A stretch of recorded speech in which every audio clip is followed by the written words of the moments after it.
nesse momento de função o coração fica mega acelerado, né? Com a energia, com a ansiedade, a vontade de que tudo corra bem, que tudo aconteça da melhor maneira.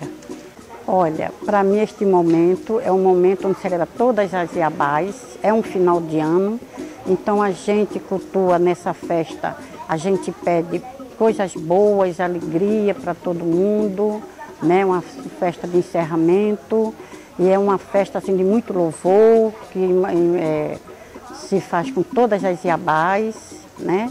E que é uma festa que eu tenho que dizer que venha todos para aplaudir as Iabás. É um momento de fé e que nós estamos precisando, e esse momento é esta festa.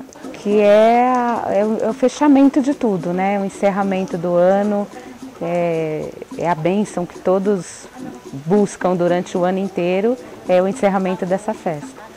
Iansã é minha vida, Iansã é uma guerreira, Iansã é o orixá do raio, da alegria, da felicidade. Iansã é minha vida, eu sou filha de Iansã. Para mim é tudo, né? É a festa da minha Iabá, é um momento histórico na minha vida. Eu sempre digo que eu não escolhi, eu fui escolhida.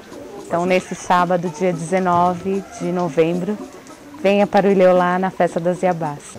Eu estou convidando a todo mundo, mesmo da nossa religião, quem não seja, para vir para essa festa das Iabás, dia 19, agora de novembro, e que começa às 22 horas.